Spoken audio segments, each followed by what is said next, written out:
players future. Maswali mazuri sana. Mwingine Fatma, shabiki kutoka Mombasa, anasema kwa upande wa wanawake situation ni mbaya zaidi. Hatuoni matches za Women's League, hakuna sponsors na players wanafanya kazi nyingine just to survive. Kenya bado haijafungua macho. Asante sana Fatma kutoka Mombasa. Tuangalie nyingine. Mwingine anaitwa Oti, anasema kama football ingesimamiwa vizuri inge create jobs, si kwa players tu, hata kwa coaches, psychotherapists, media, vendors, lakini sasa corruption kwa FKF inaharibu kila kitu. Jamani, corruption vipi? Mwingine ni Wanjiru, anasema mimi siwezi ruhusu mtoto wangu aache shule afuate football hapa Kenya. Hakuna future unless serikali na private sector waingilie kati. We need serious investment. Asante, tunakupata vizuri. Mwingine ni Hassan, anasema kuna vijana wengi North Eastern na Kenya mzima wana uwezo mkubwa. Tatizo ni lack of facilities na exposure. Bila academics za maana na league za region hatufiki mbali. Asante sana Onyango Juma, kila mtu anapenda football hapa mtaani lakini hakuna support. Wale wana wanaishia tu kuchezea kwa mashindano za estate. Serikali inafaa iwe serious if football is to be a career. Mwingine ni Chebi Brijo, anasema nimeona students wangu wakidrop out wakisema wanataka kuwa footballers, lakini after a few years wanarudi nyumbani broke and frustrated. We need systems that support sports as a career. Asante sana, na huo ndo mdahalo wetu wa leo. Brian, goalkeeper wa timu ya county, anasema tunalipwa peanuts na sometimes hatulipi kabisa. Unapata team haina uniform, hakuna therapist na hakuna allowances. Hiyo sio employment, ni kujipeleka tu kwa passion. Asante sana Brian. Vicky anasema hello, Kenya mpira haulipi hata kidogo, maana corruption is all over. No medical insurance to players, e.g. the KPL clubs. Asante sana.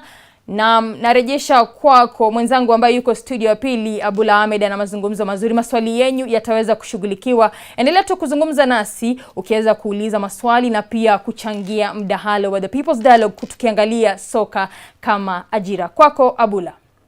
Dr. Ivy Terry, ni mdahalo ambao bila shaka ni mpana, hatutaweza kuumaliza leo, lakini bila shaka tutapanda mbegu ambayo itasaidia pakubwa katika kuhakikisha kwamba vijana katika miaka inayokuja wanapata nafasi ya kufurahikia na kuridhika kutokana na vipaji vyao. Lakini kubwa zaidi tutazungumzia ni mashindano ya CHAN ambayo yanaandaliwa kwa ushirikiano wa Kenya, Uganda na Tanzania kwa mara ya kwanza katika historia. Kuanzia tarehe 2 Machi yote yanaelekea Dar es Salaam Tanzania, katika uwanja wa Benjamin Mkapa, ambapo Taifa Stars itakabana kona Bukinabe, timu ya taifa Burkina Faso. Kisha barabara zote zinaelekea Kasarani siku ya Jumapili tarehe 3, ambapo vijana wa nyumbani, vijana wa Beni Makathi watakuwa wanaingia uwanjani kumenyana na Jamhuri ya Kidemokrasia ya Kongo, timu ambayo imeshinda kombe la CHAN mara 2 sawia na Morocco ambao pia wako katika kundi A na watapambana na Kenya. Kuzungumzia kuhusiana na maandalizi na je, Kenya iko tayari, bila shaka nipatie fursa hii kumtambulisha mgeni wangu studioni,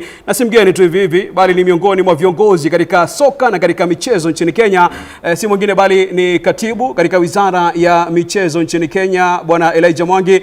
Karibu sana, ni fahari yangu kuwa naye studioni kuzungumzia kuhusiana na michezo hasa kandanda katika taifa la Kenya. Kwanza tuzungumzie miundo msingi, manake limezungumziwa kwa kina. Leo asubuhi ulikuwa kwenye ziara pamoja na Waziri wa Michezo Salim Mvurya katika viwanja vya Kasarani na Nyayo. Hali iko vipi? Je, Wakenya wajueje kuhusiana na miundo msingi? Kenya iko tayari? Asante sana Bwana Abula na mwenzako Terry. Nichukue nafasi hii niwasalimie watazamaji hamjambo. Niko na furaha sana siku ya leo kufika hapa hii studio ili tuweze kujadiliana mambo ya kandanda.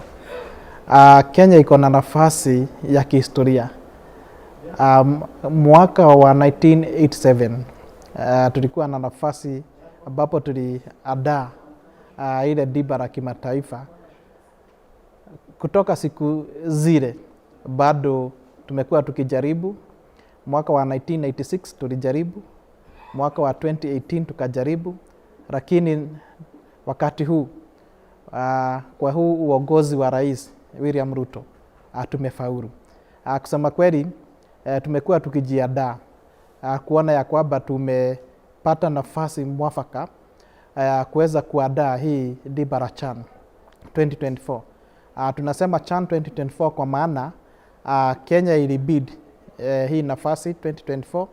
Tulikuwa tuandae 2024 lakini ikaletwa hii nafasi ikaletwa hii mwaka wa 2025, na leo tumekuwa na waziri wangu Salim Mvurya, na tumekuwa tukienda kwa viwanja ambazo tumeandaa ili kuweza kupeana nafasi ya pamoja, that is Kenya na Tanzania kuandaa hii diba.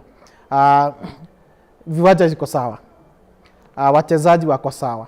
Sasa tuangojea hiyo siku ya Jumapili hapa Kenya ili tuweze kushuhudia.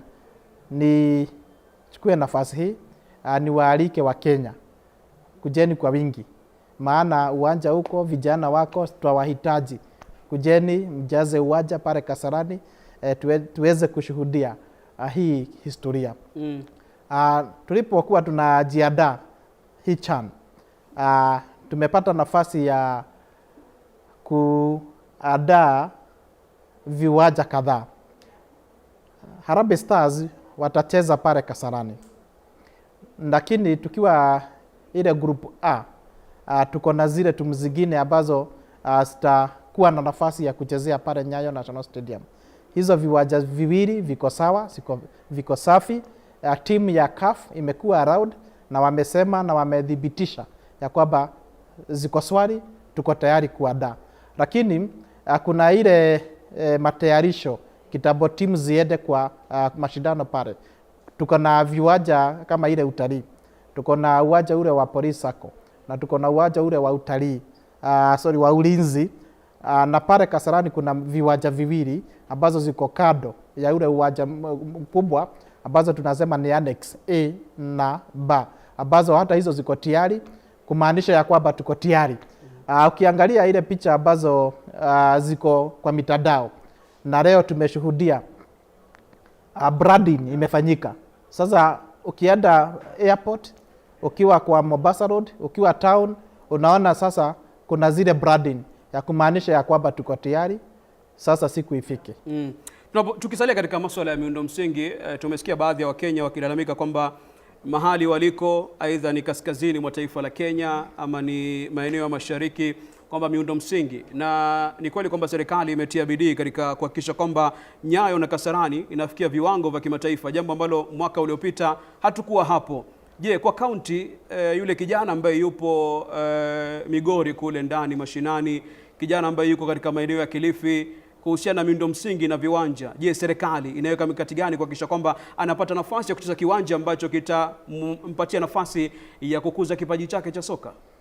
Kusema kweli, Kenya tuko na talanta mingi. Kuna vijana ambao wamekuwa wakifanya ile practice kwa muda, lakini hawajapata nafasi kupata ile uwanja ambao inastahili. Kwa hiyo miaka karibu 40 hatujakuwa na nafasi ya kukuza zile viwanja. Siku ya leo mimi nikiwa katibu wa hii idara ya michezo, naweza waambia wa Kenya, hii serikali ya William Ruto saa hii kuna viwanja zaidi ya 50 ambazo tumeanzisha na zinaendelea. Kando ya hizo ambazo hizo ni zile kubwa, kuna zile za katikati ambazo ni community playground, zile ambazo ziko kwa mashule na kadhalika. Na tena tuko na ile academies of sport ambazo tena ni za mafunzo. Kwa hizo 50 plus ambazo tumeanzisha Kenya hii yote, huwezi ukaenda county ambapo hatuna uwanja unaendelea. Ukienda Kilifi juzi, tumekuwa na mkutano na yule gavana wa huko, na ametuonyesha nafasi tunaweza kujenga ile uwanja. Ukienda Kwale pale Voi kuna mahali tumeonyeshwa. Ukikuja Kitui saa hizi tuko pale Idhokwe. Ukienda Meru, Embu, Western, ukienda huko Homa Bay, Eldoret mpaka Turkana pale Kanan Kamel, zote tumeandaa. Saa hizi tunamalizia ile mipangilio tuweze kuona ya kwamba kila kaunti iko na uwanja ambapo ni wa kimataifa, timu zinaweza kuja zichezee na iko recognized ile standard ya FIFA na athletics. So hiyo miundo mzingi yote saa hizi tumeanzisha na tunajua by next year at least tutakuwa tumefanya mingi na inakuwa inaonekana. Lakini hata siku ya leo ukienda around apart from Kasarani na Nyayo, karibu every county kuna project inaendelea ya stadium. Hizi academies ambazo umetaja 50 ya no, academies ni 37. 50 ni stadiums. Hizi academy tuseme pengine kwa watu wa mashinani lini zinafaa kukamilika na ziwe zinafanya kazi ili kuwapatia nafasi vijana angalau kujiunga na academy hizi kuinua vipaji vyao? Ili tuweze kukuza talanta, tukiangalia wale vijana ambao wako pale grassroots, pale vijijini. Tumeona ya kwamba sio kila mtu ambaye anaweza pata nafasi ya kuenda pale town ambapo tunafanya ile stadium kumbwa. Lakini pale kwa vijijini kuna mashule na majority ya hiyo mashule ni ya Wakenya tu. So tumejadiliana na wabunge, maana tunataka kufanya academy kwa constituencies zote nchini. Na the first phase tumeweza kupata 37 na tayari zote hizo 37 tumepeana kwa kandarasi. So kuna zingine zimeanzishwa, kuna zingine ambazo ziko na matatizo kidogo kidogo ambazo tunaendelea kuseto, maana tunaona uwanja pengine haitoshei, na kwa ile academy tunataka kuona ya kwamba ile uwanja ambapo tutakuwa tukijenga ya mpira ni standard ambayo inatakikana. Tena tunafanya ile running track, na ile running track tutafanya 8 tracks. Tena tunafanya zile changing rooms, na kuna mahali ambapo tunaweza fanya training, kuna classrooms, na tena kuna mahali tunaweza kuwa na conference rooms. Tena tutaweka maji pale ili tuweze kumaintain hiyo uwanja. So hizo tayari zimeanza, na tukiendelea vile tumeendelea by December, naona tutakuwa tumemaliza zile zilianza kitambo, lakini zile ziko na shida ya contractors. Tunaongea na wao tuwasaidie, na mwenye atashindwa zaidi tunaweza muondoa, tuweze kuleta wengine. Lakini hata mwaka huu, maana hiyo ilikuwa project ya 2024-2025, hii mwaka wa 2025-2026 tumeweka kwa bajeti yetu tuweze kuona ya kwamba tumefanya every county again iwe na academy of sport in one of the constituencies. Lakini hatuwezi tukafanya zote in the 290 constituencies, maana unajua mambo ya resources ni kidogo tu, unagawa kidogo, lakini ile mpangilio ya serikali ni kuona ya kwamba kila constituency iko na academy of sport. Lakini ile tumeanzisha 37 tunajua zinaendelea. Na ile ya community grounds, kwa mfano hapa Nairobi kwa mashule mingi huku Madaraka, Olympics na kadhalika, tumepata kufanya ile assessment tuone kama ya kwamba itaweza kuaccommodate ile uwanja ambapo tunataka. Ili tukiwa na mchezo, kwa mfano kuna ile mchezo ambao haikuagi na mashabiki wengi, badala ya kuenda Nyayo ambao iko na capacity ya 25,000, tunaweza peleka pale kado Kasarani uwanja ambao tutakuwa na capacity ya 5,000, na pengine wale mashabiki wataweza kutoshea kwa ile Kasarani Annex A, ama tupeleke pale Madaraka ama mahali kwingine hapa Nairobi. Naam, ni asante sana. Ni katibu katika Wizara ya Michezo Elijah Mwangi tuko naye hapa, na kama una swali unaweza tuma kupitia mitandao ya kijamii. Hivi sasa turejee kaunti ya Mombasa ambapo walikuwa tumempumzisha kiasi mwenzangu Fred Kai akizungumza na baadhi ya wadau wa soka kuhusiana na kuendeleza kandanda katika mkoa wa Pwani kwa ujumla. Kai, chukua usukani kabla ya kurejea studioni. Shukrani sana Abula ukiwa studioni, na kujia tena moja kwa moja kutoka uwanja wa Serani, na hapa tulipo tuko na wadau mbalimbali wa kandanda mkoani Pwani na vile vile pia katika kaunti ya Mombasa. Pengine mzee wangu ulikuwa una hoja kabla tuweze kurudi katika studio. Ulikuwa unasema kwamba mmeweza kukaa kama wazee ili kujadili masuala ya viwanja. Maybe mjadala huu ulikuwa unahusisha nini hasa? Mjadala huu ulikuwa umehusishwa kuhusu wazee wote, kulikuwa Mama Dieri, Torumidini, maveterana na makocha wa kisasa wote, wazee wote wa Mombasa, mpaka marehemu Ismail Mboya ndiye alikuwa chairman hii. Tuzungumza kwa nini Mombasa hatuna stadium tena, na wagarikaji walitoka hapa, Badiali, Wariziki, maplayer international wa Harambee Stars walitoka Mombasa, wako first 11 watu 9 first 11. Leo sahihi hakuna. Ni jambo la kusikitisha. Hii amacha yetu Cristiano Ronaldo na Messi hawakuwa Cristiano Ronaldo, waliliwa kutoka wadogo. Sasa sahihi hakuna, na mtu akicheza stadium alikuwa kijifakhiri, mimi napiga stadium. Kwa shauri nini? Wana stadium ya kupanda, na mpataki wangekuwa iko stadium tungepata wageni wingi, ambapo sisi watoto wetu wangelikuwa mifano kuona wale wacheza, watu wakubwa wacheza na wao wapande kupanda.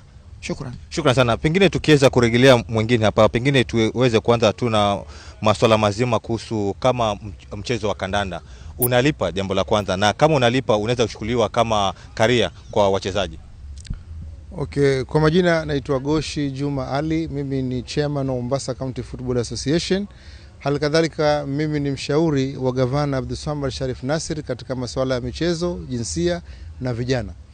Tukija katika masuala ya kandanda ama michezo tunavyozungumza, ukweli ni kwamba michezo inalipa na michezo ni fursa kubwa sana ya kuenua watu kiuchumi. Leo hii tukiangalia nchi za Ulaya, kile inapofika mwishoni mwa wiki utapata viwanja vao vote vimejaa mashabiki. Wamekuja pale wazazi na watoto wao. Hii ni ishara ya kwamba wakija katika viwanja vile kuna ada wanalipa.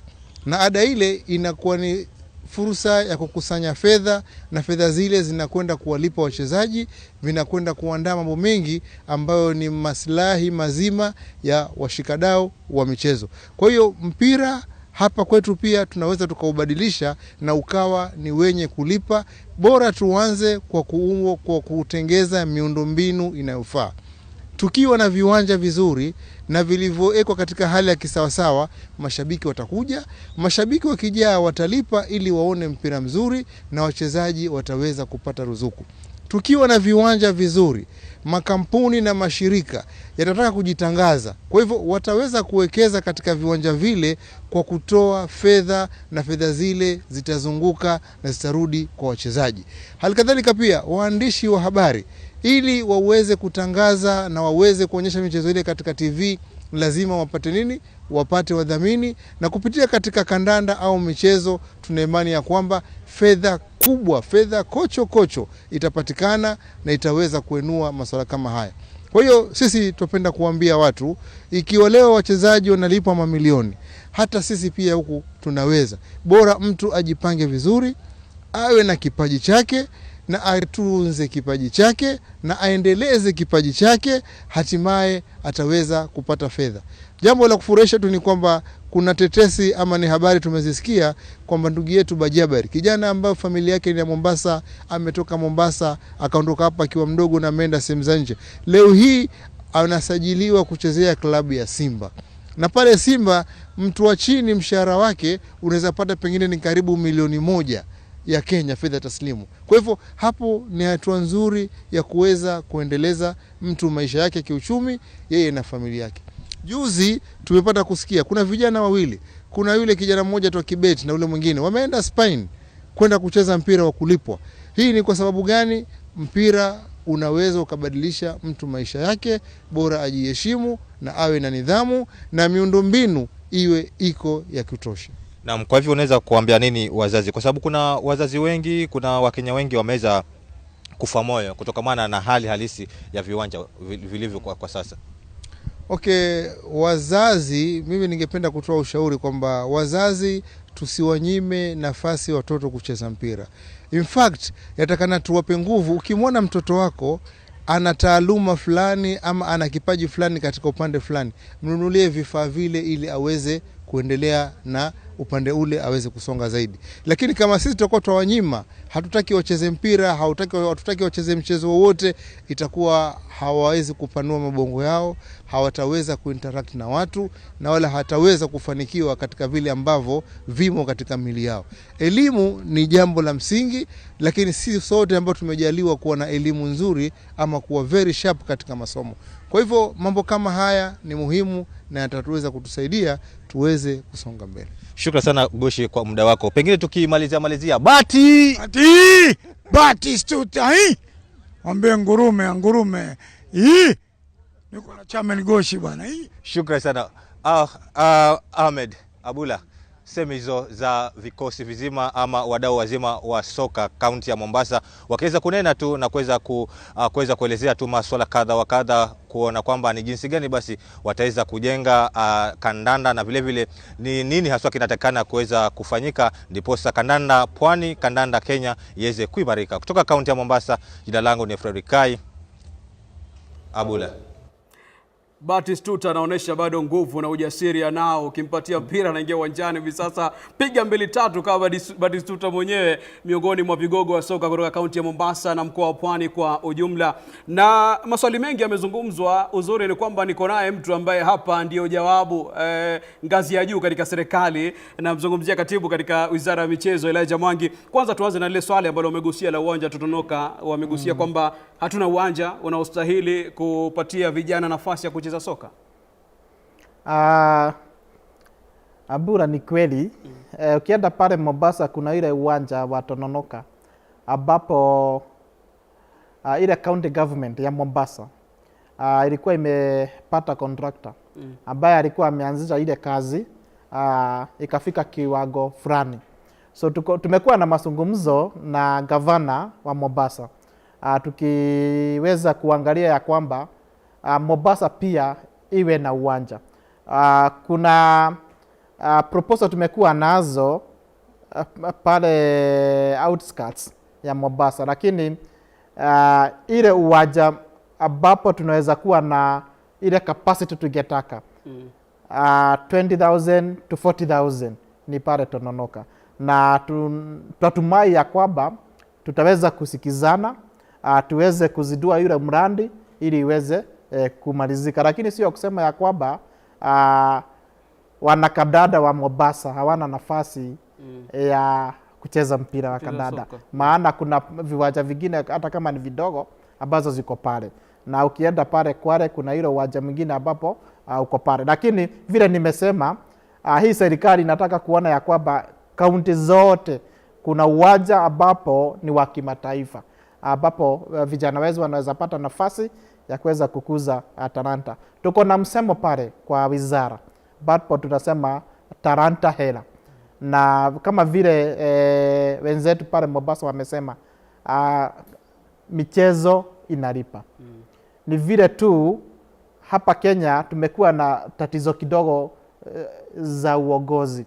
Zile federations ambazo zinaongoza masuala ya michezo, unapata pengine sababu ya uongozi wao pengine hatujaweza kupata wafadhili ile kiwango ya kwamba wataweza kuwekeza pesa mingi kiasi ya kwamba wachezaji watakuwa wakilipwa. Lakini hiyo sio kumaanisha ya kwamba vijana wetu ambao wako na talanta waweze kuogopa. Leo tunaweza kuwa na tatizo kidogo, lakini namshukuru president wa FKF. Tumekuwa na yeye leo na tumekuwa tukishirikiana vizuri. Yeye amejaribu sana kutafuta watu ambao wanaweza fadhili hizi leagues. Maana tukiwa serikali kuu ni kweli tuna support federations, lakini serikali haiwezi ama haina ile hela ambazo zinaweza support all federations. Siku ya leo tumesajili zaidi ya 150 federations. Zote ni kusema ziko na different sports ambazo wanafanya, na ile mahitaji yao ya kulipa kocha, ya kulipa wale technical bench, ya kulipa ofisi, matumizi ya kila siku, hatuwezi tukafanya kama serikali. Vile tunafanya sisi ni ya kuona ya kwamba wale wachezaji ambapo tumepata nafasi ya kushiriki international competitions, tunawasupport all federations. Lakini my urge ama nikitaka kuwauliza viongozi wa federations, let's be accountable. Wacha tuwe na uwazi ili wale wafadhili wakileta ile fedha zao kuna ile accountability, na pengine tutaweza kufungua watu wengi. Tena niseme hivi, pale kwa wizara tuko na agency ambayo ni Kenya Academy of Sport. Kenya Academy of Sport jukumu lao hasa ni kuona ya kwamba tumeweza kuona yule mchezaji ambao ako na kipawa, tena develop na expose. Tumeongea mambo ya Kibet.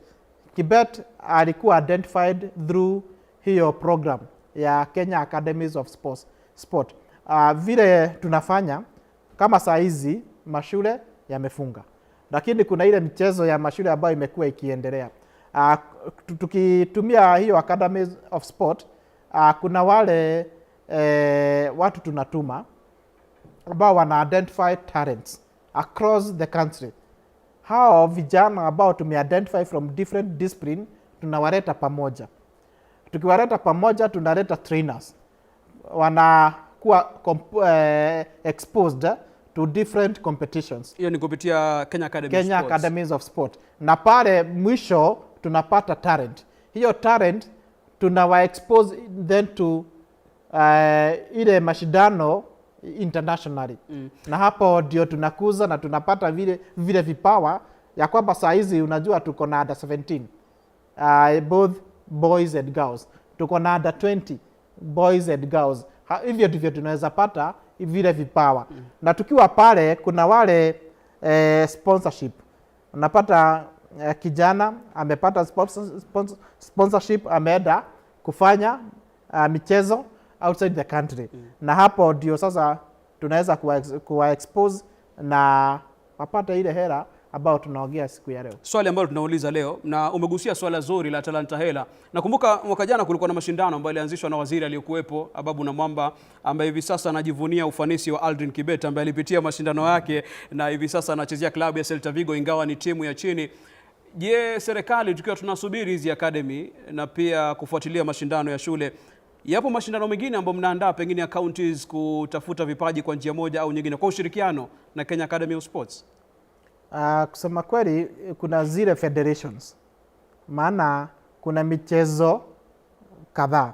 Kuna volleyball, kuna netball, kuna swimming, kuna football, ni mingi. Kila wakati kuna ile mashindano yale, kuna wale scout ambao wamepewa kadarasi na Kenya Academies of Sport waweze kuenda na kuidentify zile talents. So wakati zile federations zinafanya mashindano yao, kuna wale scouts. Wakati mashule yanafanya ile the normal competitions ya secondary schools and primary schools, kuna wale scout. Sasa Kenya Academies of Sport wakiweza kuidentify wale talent, wanawaleta pamoja. Pale Kasarani tuko na chuo ya Kenya Academy of Sport ambapo wanaletwa pamoja, kuna hostel, kuna mafunzo, then wanakuwa exposed kwenda kucompete amongst themselves. Kama last year they competed against the counties, so counties zika produce wenye ambao wako na talanta ya juu, wakaletwa pamoja. Tena pale mwisho wenye tuli-identify wakaenda kucheza zile game outside the country, na hapo ndio tukapata talent. So federations ndizo zitatusaidia kupanga hizo ligi vizuri, maana serikali haiwezi ikawa kwa kila kijiji, kwa kila sporti, maana ni mingi. Nimesema tuko na federations zaidi ya 150. Sio football peke yake. Maana football ndio watu sana wanaipenda. Watu wengi sana wanapenda soka na soka inapoumia basi wengi wanaungulika kama hivi sasa.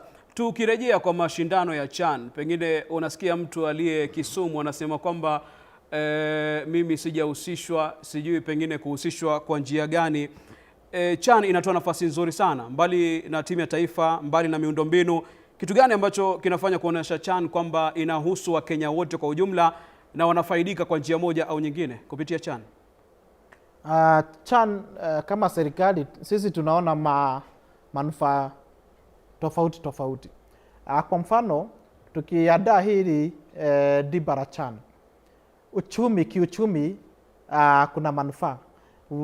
Wale wachezaji na wale fans ambao watakuja nchini hapa tuna estimate ni zaidi ya 200,000. Hawa watu watakuwa wanalala hapa Kinya, watakuwa wanakula hapa, wanaweka gari zao mafuta, wanakodisha taksi na mambo kama hayo. Tena hii miezi 2 ambapo tutakuwa na hizi duba, tayari tume-identify wale vijana ambao tunasaidiana na wao, wale stewards na volunteers zaidi ya 1,500.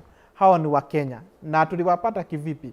Kuna app ambao tulitengeneza, vijana waka apply through that app, na hivyo ndivyo tuli-identify hao volunteers na stewards. Tena kuna wale service providers, kuna tent tutakuwa nazo pale, kuna sounds, kuna zile catering services, wale madrivers, na hayo yote it has created a lot of jobs. Tena zile stadiums ambazo tumetayarisha, na tukiangazia mambo ya AFCON, hii Talanta Sports Complex, na tena hii CHAN CAF, kuna zile vifaa ambazo wameleta. Kwa mfano kuna ile VAR na ile LED screen ambazo iko pale Kasarani, hawatabeba, zitaachwa Kenya. So hizo ni legacy project ambazo zitakuwa even baada ya CHAN kumalizika. So wenzetu ambao wako pale Kisumu, ambao wako Kakamega, ambao wako Nyeri na Kenya yote, tuko na nafasi. Pata tiketi yako, tukutane Kasarani. Kama sio hivyo, hii CAF kuna ile national broadcaster na wao wamepewa right. Fungulia TV yako, utawatch game. Ile kitu ni geoba wa Kenya. Kama hauna ticket, tafadhali usikuje Kasarani. Maana ile security tumeweka pale ni ya kuhakikisha ya kwamba mwenye anakubalika kuingia Kasarani ni mwenye ako na ticket. Maana ile kiti iko pale Kasarani, ile seat iko na namba na imepewa mtu mmoja. So kama uko na ticket, usikuje na bibi yako, usikuje na mtoto, unless wewe na mtoto mko na ticket.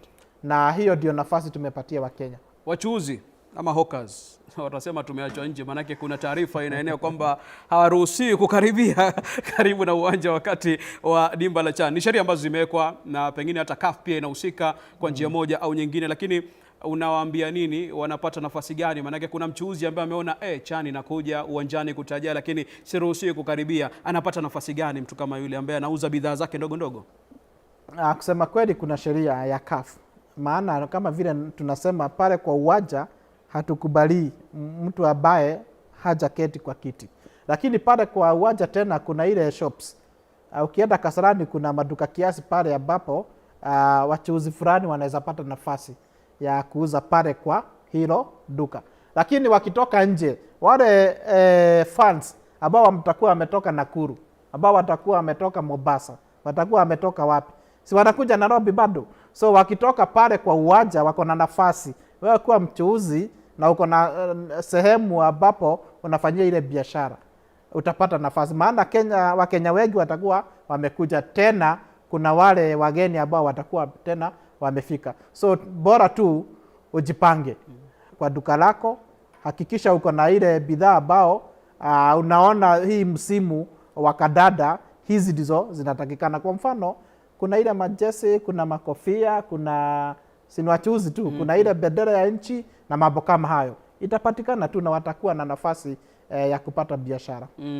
Umeuzungumzia uwanja wa Talanta ambao bila shaka Wakenya wanausubiri sana ujenzi wake kukamilika, na kumekuwa na taarifa tofauti, mara bilioni 44, bilioni 100. Tuweke wazi faida za uwanja huu ambao bila shaka utatumia hela nyingi ambazo zinatoka mfukoni kwa Mkenya kujenga, faida zake ni zipi? Serikali iko na jukumu la kuhakikisha ya kwamba kuna yale miundo msingi kwa sekta yote. Kwa mfano kuna barabara ilikijengwa, serikali inatumia pesa mingi, lakini haijengi ili iweze ku recoup back ile pesa imetumia. Tena tunataka vijana wetu wapate nafasi ya kukuza talanta. Sasa watakuza talanta kivipi kama hakuna ile miundo msingi? Na diposa apart from hilo sports complex ya Talanta, tunataka kuwa na viwanja kila sehemu ya nchi hii. Ile pesa ambazo tutatumia pale Talanta sports complex sio mingi, tukiangalia ile manufaa ambayo itapatikana. After AFCON, hiyo uwanja itakuwa Kenya, itakuwa inatumika isipokuwa tu ile mambo ya michezo tu. Kuna talanta mingi ambazo zinaweza tumika pale. Kwa mfano tuko na ile creative economies. Tunaweza leta watu ambao watakuja kuitumia kufanya mchezo ya kuingiza na vitu vingine mingi. Hata wahubiri, hata sisi Jumapili tunaweza enda pale na tuweze kupata dance pale. Lakini Sports Kenya ambao ndio wako na ile jukumu ya kuangalia viwanja, wako na mkataba comprehensive plan, na kwa ile comprehensive plan yao tunaona within some few years ile pesa tumetumia kujenga yule uwanja itakuwa imeweza kuileta na kuilikupa. Tukimalizia dakika kama 3 zimesalia, Bwana Katibu, wiki kadhaa zilizopita ulikuwa na wageni pamoja na Waziri Salim Mvurya ambao ni wanariadha wakiongozwa na Faith Kipyegon waliotia fora, na wewe mwenyewe ukatangaza kwamba hela zitaongezeka kwa atakayeishindia Kenya dhahabu. Tunahesabu wiki kadhaa kabla ya kuelekea Tokyo, Japan kwa mashindano ya dunia ya riadha. Je, ahadi hiyo ipo? Na wanaposhinda, manake kuna wengine wanariadha wanasema nimeshinda lakini sijapata hela zangu mpaka hivi sasa. Ahadi yako kuhusiana na wanariadha ambao wanatia fora, aidha watashinda, watahakikisha kwamba wameshinda medali, shaba, fedha, dhahabu katika mashindano ya kimataifa? Kama vile nimesema, Talanta hela. Ukiwa na Talanta itakulipa. Ile kiwango tulisema pale ya competitions, ukishinda gold, bronze, silver, sio msemo tu, iko kwa sheria, na ni sheria ambayo imepitizwa na it has been passed by SRC. So sio PS Mwangi ama CS Salim Mvurya, ni sheria ya nchi.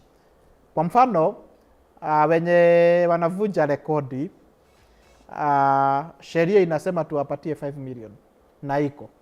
Wenye wataenda mashindano ya Olympics na upate gold, malipo ni 3 million. Hiyo ingine 2.7 na ile ingine 2.5. Na hiyo pesa ipo. Na leo tuko na zaidi ya milioni 70 ambayo tumekusanya. Tulikuwa tunatafuta nafasi tuweze kualika hao wachezaji wote, kila mtu aende nyumbani na pesa yake. Asante sana Katibu Elijah Mwangi, Katibu katika Wizara ya Michezo kwa kuja. Shukran sana. Tuko mubashara katika runinga K24 na vile vile runinga ya Kameme. Muda mchache unaokuja tutaenda nje ya studio ambapo tutakuwa tunazungumza na mwenzangu Nicholas Nyokabi na jopo la wachezaji. Naona alikuwa msanii enzi zake za kitambo, anajaribu mistari. Tutarejea muda usio mrefu na mengi zaidi, usicheze mbali.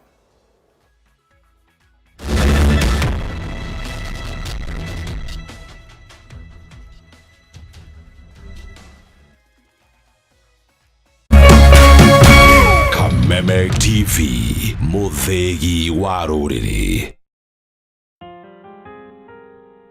Mtumaini Bwana kwa moyo wako wote, wala usitegemee ufahamu wako mwenyewe. Katika njia zako zote mtambue, naye atazielekeza njia zako. Mithali sura ya 3 mstari wa 5 hadi wa 6.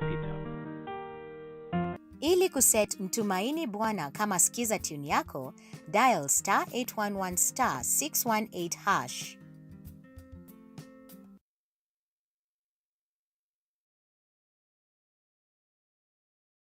Jonde at 30 jetagwo Alexander Jonde Mtume. Mahinda maya nĩ ndĩra celebrate mĩaka 30 ya ũini ũrĩa Ngai ekĩrĩte thĩinĩ wakwa. Kuma o matukũ-inĩ marĩa ndakoragwo Joy Bringers ngĩhũra gita, o nginyagia mahinda na mahinda maya tũgĩkũngũĩra Jonde at 30. Ni Saturday eno ya mweri 2 na Sunday eno ya mweri 3 kiharo-inĩ kia Imara Primary School Kayole. Na niĩ FM Jegeman I will be there. Igogona riri rimemerekio imwe kwemwe thiini wa Kameme FM na Kameme TV.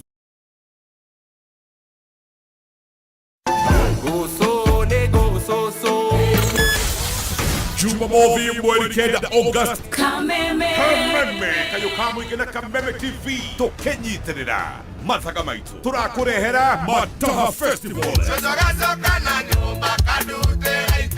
Huria Juja Fairlands kilomita igire umeta Juja Town. Nyebo shito, iyo shito, uwago wito, mathaga maitu. Samido akuihurire Matahama Jahi. Waida Kawa Jane akuihurire Matahama Jogo. John Jage, Joyce Wamama akuihurire Matahama Miji. Karaoke waki Arotara. DJ Debul, mambo itakuwa mzuri. Kuigera ni 1,500 na muri adu atano neshirigi giri idadatu. Hora tikiti waku kuhetokera *672*55# Oka Turumanire Mataha maitu.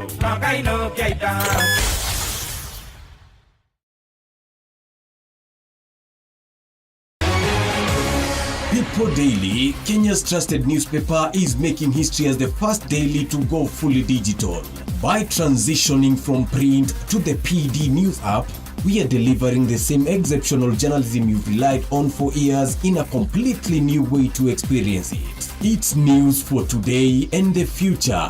No paper, no waste. Just real-time updates and customizable stories. This is a leap towards innovation, sustainability, and a better experience for you, our reader. Download the PD app now on Play Store and App Store. People Daily. News that moves with you.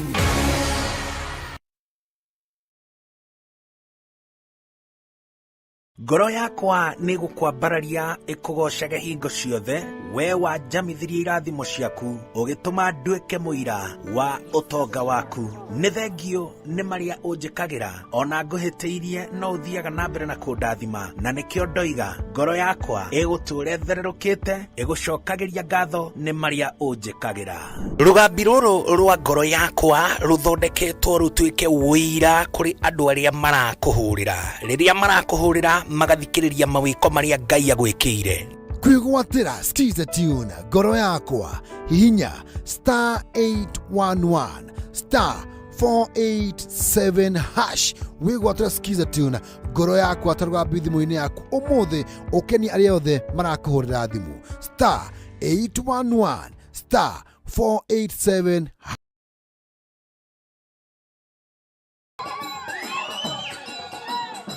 One day, you will eat, walk, and talk like royalty. I need you to wake up. Uko aware this is not a game? Make it happen. We need to shut this business down. Hii biashara ndo kila kitu kwenye hii familia. Nikufe ama nisikufe. Kama mbaya, mbaya. An eye for an eye. What is your family involved in? Go close to take control over the hearts of empire.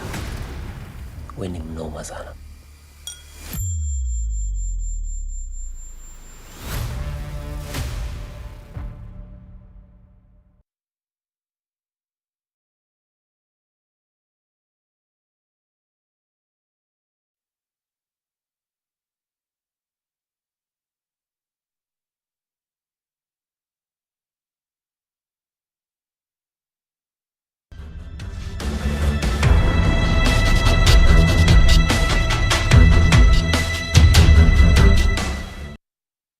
Na asante sana mtazamaji kwa kuzidi kuungana nasi katika mdahalo maalum wa The People's Dialogue. Kumbuka tunazungumzia soka na tuangalie tu soka sio kama burudani lakini soka kama ajira. Kweli Kenya imefanya, je, serikali ya Kenya imefanya vya kutosha kuhakikisha kandanda inalipa? Mimi ni wako Ivy Terry na pia upande mwingine ninaye Abula Hamid, upande mwingine pia uko nje tunaye Nyokabi Nicholas. Lakini kabla hatujaenda kule, wacha tuangalie baadhi ya jumbe ambazo umeweza kuzituma kupitia mtandao wa WhatsApp. Nimekuambia zungumza nasi kupitia kwa WhatsApp, zungumza nasi kupitia mtandao wa X, Facebook. Tunakupata at K24 at Kameme TV. Unaweza pia nitumia kwangu at Ivy Terry, at Abula Hamid, at Nyokabi Nicholas and at Chris Migombo. Tuangalie tu baadhi ya zile jumbe ambazo umeweza kutuma kwa sasa kama naweza kuzipata kwenye pale. Swali ni je, serikali ya Kenya imefanya vya kutosha kuhakikisha kandanda inalipa? Hilo ndilo swali la siku. Tunakuuliza wewe mtazamaji, wewe shabiki ama wewe mwanaspoti, je, serikali imefanya vya kutosha? Njigusa anasema vijana wangu wanacheza ball vizuri, lakini wakimaliza sekondari hakuna pa kwenda. Kenya needs structural leagues all the way from grassroots hadi national level. That's how you create jobs in football. Asante sana Njigush, tunakupata.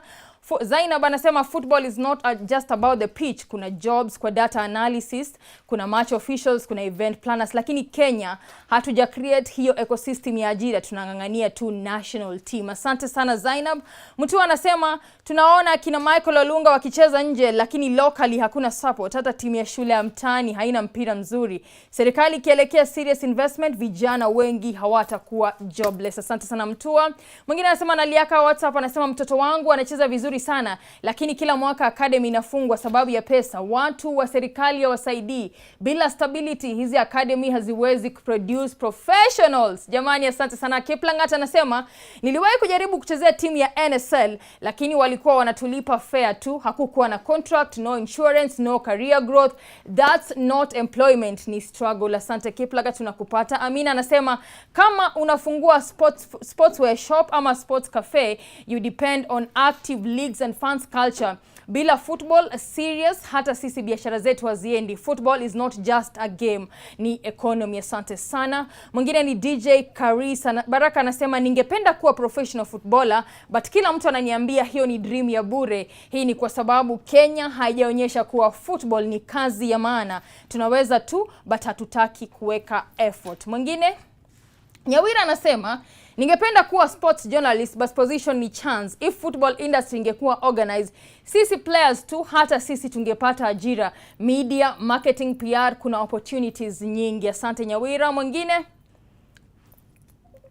tuangalie pia mwingine. Nyawira akisema kwamba ningependa tu kuwa sports journalist, but positions ni chache. If football industry ingekuwa organized, sisi players tu, hata sisi tungepata ajira. Media, marketing, PR, kuna opportunities mingi. Asante sana kwa wale wote ambao wanazidi kutuma ujumbe. Kumbuka unaweza kuzungumza nasi kupitia mitandao yote yetu ya kijamii. WhatsApp, kuna mtandao wa X, kuna Facebook at K24, @Kameme TV, @Abula Ahmed, @Iviteri, @Nicholas Nyokabi and @Chris Migwambo. Mdahalo wetu wa siku ya leo tunauliza, je, Kenya imefanya vya kutosha kuhakikisha kwamba soka inalipa? Kweli watu wanacheza, sio makoches peke yao, sio wana michezo, hata hao wengine pia wanaitisha ajira, wale wa sports analyst na wengine wengi.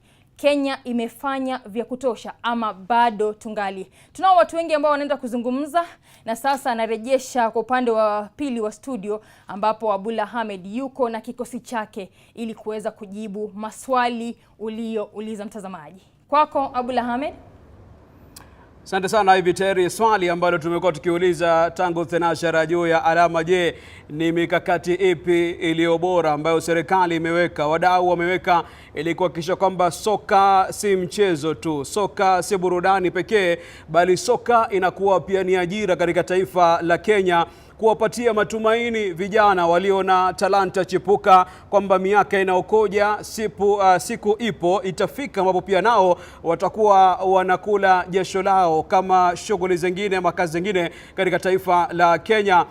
Hivi sasa moja kwa moja nielekee nje ya studio kidogo, tubadilishe hewa, ambapo mwenzangu Nicholas Nyokabi aka Hamza Omar kutoka Githunguri United yupo ange na wadau mbalimbali wakiwemo wanahabari, wachezaji wa zamani wa soka na vile wasimamizi wa vilabu mbalimbali ili kuendeleza mjadala. Je, lini soka itakuwa inalipa katika taifa la Kenya? Tunaisubiri siku hiyo kwa hamu na hamumu.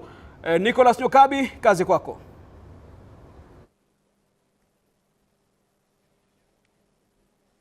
Shukran sana Abula Ahmed na Iviteri mkiwa upande wa pili wa studio, na nawapata kwa njia moja kwa moja nikiwa kwenye mandhari tulivu hapa jijini Nairobi, na siko peke yangu ila niko na kikosi ambacho kitaweza kutungamulia na kutusaidia kufafanua mada yetu ya siku. Upande wangu karibu nami niko na Shadrack Adenga Odenga, mwanahabari na mchezaji wa zamani. Niko naye Judy Masharia, mtetezi wa haki za kina dada michezoni hususan soka.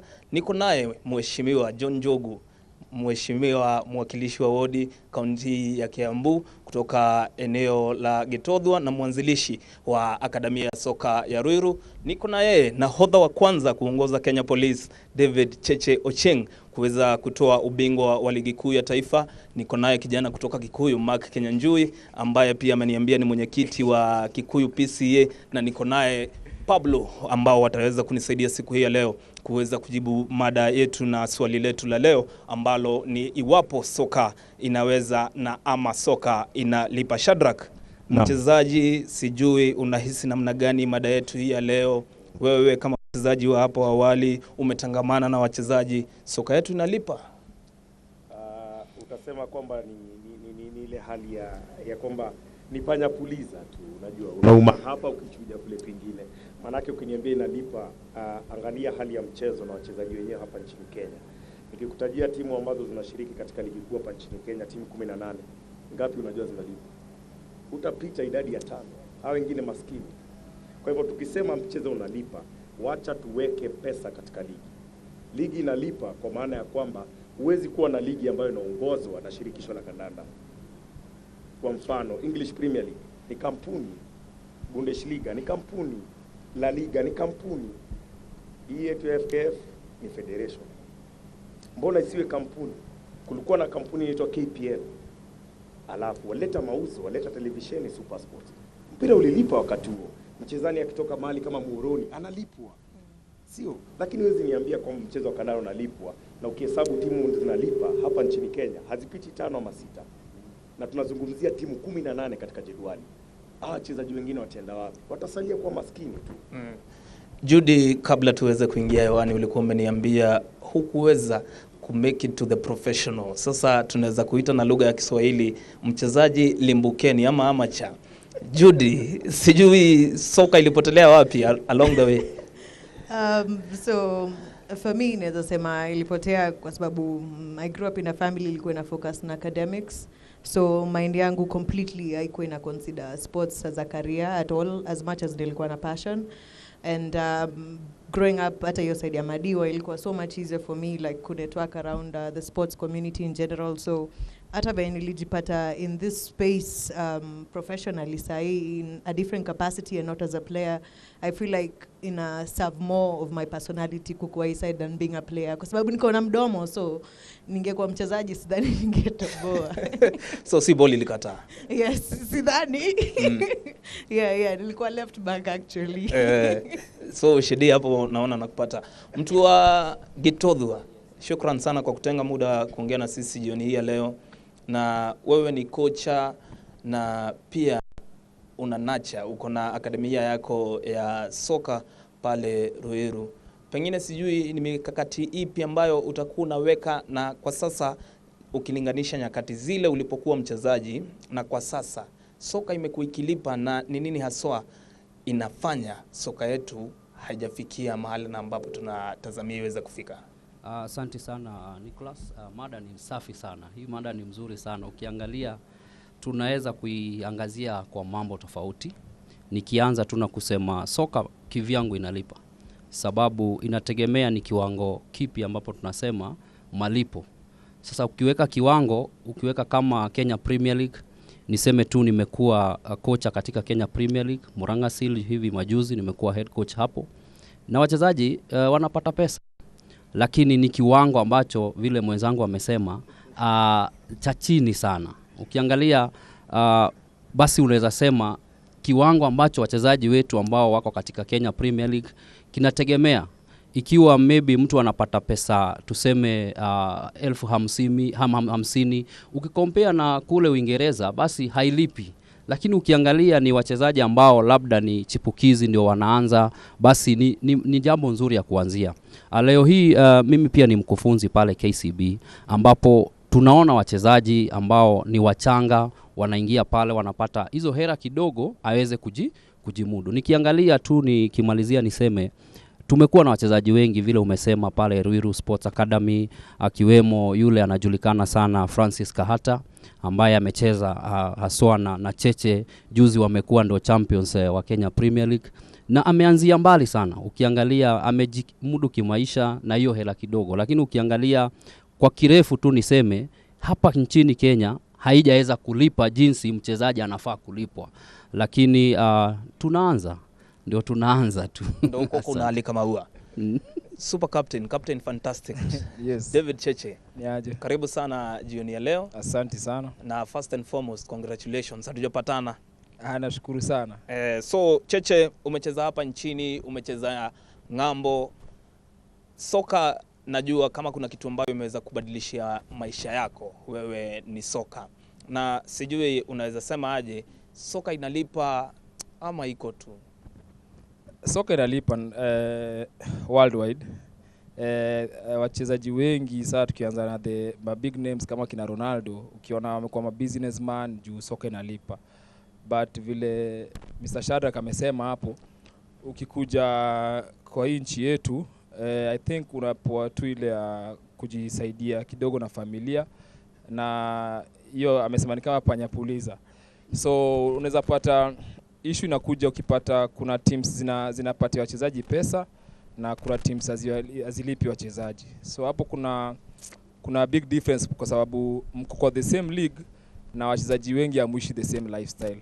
By lifestyle namaanisha si lazima ikuwe mingi, lakini kama teams zote za Premier League na National League zinaweza pesa, mtu azajisaidia na asaidie familia, itasaidia mahali. Because unapata pia timu mingi za Kenya, si zote, timu mingi za Kenya wanapatia wachezaji pesa kiasi na pia hiyo pesa itoki on time. So wachezaji wameingia kwa madeni, wameingia kwa mabiashara zile wanafanya off the field, na siku moja mchezaji akuja kocha mpira anaangaliwa amechezea klabu karibu 10, na kwa hizo klabu 10 unapata tu ni 2 pekee ndio zilimlipa, na hizo 2 huwezi tegemea peke yake juu pia wachezaji wengi na familia. So unaweza sema soka ya Kenya kuna teams zinalipa na kuna teams mingi sana zinafinyilia wachezaji.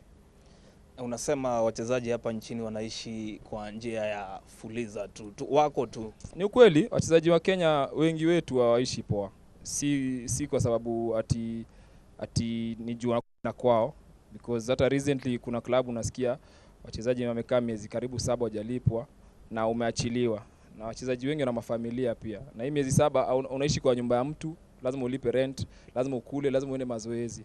So mara mingi mchezaji ukiona ameanza kuleta shida kidogo ama ameitisha haki yake, inakuwa ni kama indiscipline. So indiscipline imekuwa part of football kwa Kenya, na mafans wengi pia ukiona wa Facebook huko hizi mtandaoni, mtu amesikia mtu ana indiscipline, nataka kujua nini ilifanyika, amekuingilia tu indiscipline. Labda ni kuitisha tu haki yako juu pia labda siwe peke yako, labda mama yako anakutegemea, una mgonjwa nyumbani, na hizi vitu zote zikiwa poa ndio maana kwa mpira unaweza cheza poa. But kama vitu mingi haziko poa mtaani, ni ngumu ucheze mpira poa. Kenyash, kwenye pilika zako kwenye tasnia hii ya wanahabari, najua umepatana na uko miongoni mwa wanahabari ambao tunachipukia na ambao naweza tambua kwamba wana interest kubwa sana, hususan na ligi kuu hapa nchini, KPL na NSL, na kama vile ulivyoniambia Division 2. Pengine kwenye hii tasnia na kwenye safari yako ni nini haswa umeweza kutambua inaweza kuwa inachangia sisi kama nchi, sisi kama taifa? Wachezaji wengi kama vile Cheche amesema wanaishi kwenye level tofauti, ni kama wengine wako juu na kuna wengine wako chini, ni kama ile level tunasemaga imbalance. Hii imbalance inatoka wapi? I think ile imbalance yenye iko katika football landscape yetu yote ama football pyramid yetu is down to the fact that hatuna package ambayo ni sellable. Ukiangazia sana sana katika hii nchi, sorry to say, but sports in general, not just football, ni something ambayo huangaliwa kama a side thing. Of course, given sisi ni country ambayo ni third world, of course there is hii situation ya, of course you have to deal with health, kuna hii historia, education, elimu. Kwa hivyo unapata because of that kuna vitu zingine ambazo haziekewi priority. Kwa hivyo unapata kama kwa mfano mimi kama mwanahabari nikiweza kucover KPL, NSL. From that perspective utapata kwamba kuna teams zingine ambazo kama hazina mdhamini ambaye anaweza wasaidia, ama si community clubs ambazo ni kubwa ambazo ziko na fan base ambayo inaweza wasustain. Hapa naongelea Gor Mahia, naongelea Shabana, na naongelea vile vile AFC Leopards, ama team kama Tusker ambayo David Cheche aliwahi chezea KCB, ama hata Kenya Police. Unapata because of hiyo financial imbalance it becomes difficult for teams zingine kuweza kucompete na kuweza kusustain wachezaji wao. Nikikupa kwa mfano Nairobi City Stars ambao after years of trying waliweza kushuka daraja huu msimu. Nilikuwa naongea na CEO wao Patrick Corina, alikuwa ananiambia kwamba kwa sababu hawana mdhamini apart from Azam ambayo ina cover kila team na hakuna title sponsor, inakuwa difficult for them kuweza kusell package ambayo sponsor mwingine apart from ile foundation ambayo inawasustain itawapa chance ya kuweza at least kusustain wachezaji wao in terms of financially. Kwa hivyo unapata the only thing they can do na ile pesa wako nayo ni kuwapa winning bonuses. Ukiwapa mishahara kisha uwape winning bonuses, utafanya walegeze in terms of complacency. Kwa hivyo because of that unapata mchezaji ambaye akona quality nzuri atataka kwenda timu ambayo ina compete na itaweza kumlipa. Kwa hivyo that's unapata kuna a lot of imbalance. Alafu nikimalizia ukiangazia huko chini from division 2 kwenda chini, ligi ambazo zina sustainiwa more by branches, FKF branches rather than the FKF neck office. Unapata kwamba pia wao manake hakuna huko chini hakuna pesa ambazo zinaweza fanya teams mingi ziweze kujisustain. Unapata it becomes difficult for wachezaji wengine ambao wako na kazi waweze at the same time kuja training na hawalipwi. Kwa hivyo unapata at the end of the day pia kama hawalipi, kama mchezaji akuji training, itakuwa difficult kwako wewe kama coach kuweza panga team design yenye mkienda kucheza match day mtakuwa very competitive. Also as a result unapata even as far as NSL kuna teams zingine ambazo haziwezi kuona matches because there is no money literally kuona this sort of matches. Kwa hivyo hiyo ndo kitu ambacho kinachangia imbalance. Na nikimalizia ningetaka kusema kwamba I think hii restructuring ambayo FKF wako nayo, wana plan ku restructure football pyramid. I think that is the only way watafanya ili ku create a sense of sustainability kidogo, manake tukiendelea hivi itakuwa very difficult for wachezaji kuweza kujisustain na kulipwa vizuri vile wanataka. Asante. Pablo, inakuaje jioni ya leo? Niko fresh. Tukiongea uliniambia along the way. Yes. You came to a point whereby uli give up. Ni kama uli give up na ball, ukaona badala ya kushinda gani kitokea hitona inatokea after 3 months, itakitokea pesa haikuji. Na ile ingine sasa nisubiri hadi December nicheze Kodpiro, Muishi atokeleze hivi juu kuna kitu anadai, atutole hizi tona, atupige tu jezi alafu tucheze. Hizi tournament ambazo si sustainable especially huko mitaani, zinatusaidiaje na zimechangia kuwa vipaji especially kule mitaani? Kwanza kabisa kamera yangu iko wapi? Kamera yangu ni gani? Hii. Wacha naongeleshe iko hapa. Mimi nimetoka Nakuru. Na kule Nakuru wanasiasa wamekuwa wengi. So unakuta hizi tournament zinaletwa mtaani ziko on na wanasiasa. Mimi nakumbuka nikicheza ball enzi zangu back in 2014 nikitoka high school, fresh from high school. Mwanasiasa akakujanga akaweka tournament ya 5k, just imagine 5k, 5000. Not a single person. Bonanza. Tournament ama bonanza. 5k, si mimi nakwambia. Wina anapigwa 5k. Mna fight, mnakuja number 1. So fight nyingine inakuja wapi? Kugawana ido. Na get? In 5k mmepewa. Alafu yule jamaa ameleta trophy na convoy. Unaona? Convoy imekuja pale imepangana, MP imepangana, MC imepangana na convoy mzima anakuja wanaleta 5k. Number 2 anapigwa 3k. Number 3 anapigwa 25. So shida inakuja kupanga ido. Ido mnashindwa kugawana, mnaamua muende kwa hoteli, kuna hoteli fulani kwa hapo kando. Mnakunywa chai ndazi, hiyo do yote ishi hapo hivi. So along the way hapo kwa hiyo tournament, rafiki yako alikuwa defender pale, mmevunjwa mguu, njikati mnaenda mnamwambia ni aje mazee iza. Unaget? Iza hata do ya osi ana. So unakuta hiyo tournament next mzazi wake anamwambia, unaona last time mimi ndio nilitoa do yangu, sitaki kukuona kwa hizo vitu. Get? Hakuna motivation kuanzia from the word go, hakuna motivation. Juu kama ni 5K wangesema tucheze tu friendly, get? So ikakujaga kitu wa morali hivyo kwa sababu you got nothing to fight for, get? So kukakuwa na wale wajanja akina John Softy Dirango, akina kuna boy fulani kwa kita Ochako, wakaanza sasa kuingia pale hivi. Walicheza isi Nakuru, wakaenda kulikuwa na Karuturi. But before Nakuru All Stars, alikuja wapi? Akakuja Thika.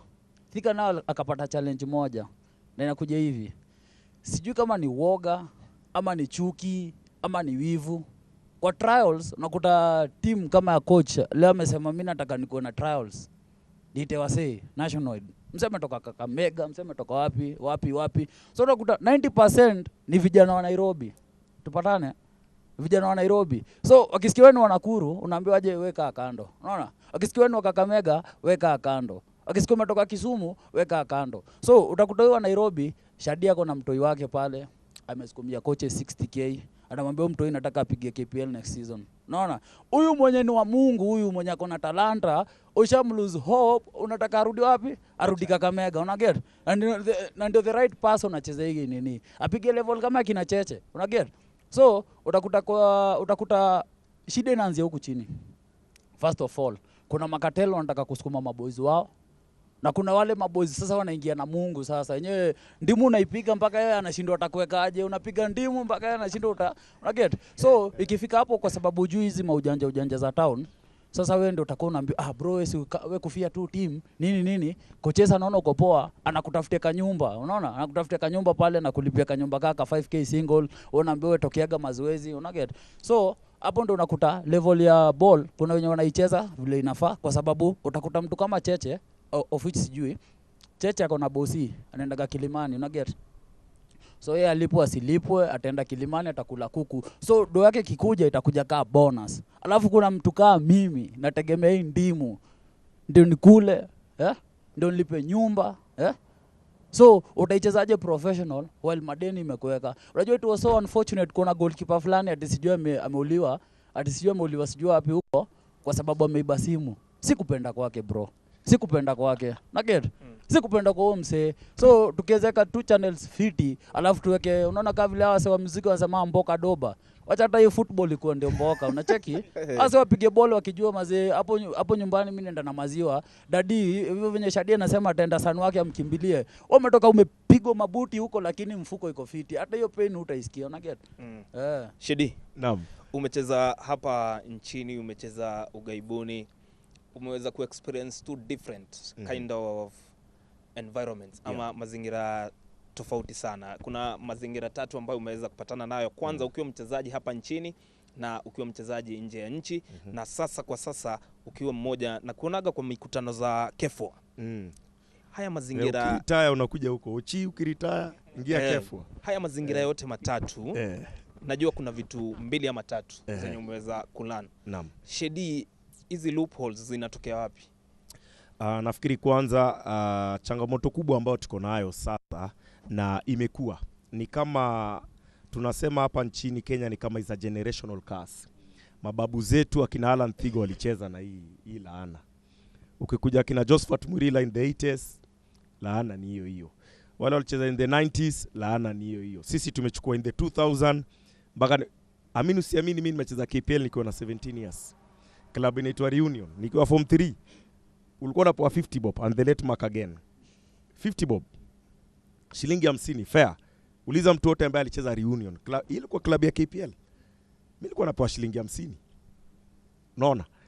Shida kubwa inatokea ni kwamba hatuna mikakati. Ndio maana nimesema kwamba iwapo tutakuwa na mikakati, lazima uwe na mpangilio. Ni kama wewe kwako, TV huwa pale, meza iko hapa. Si ati kila kitu kiko pamoja.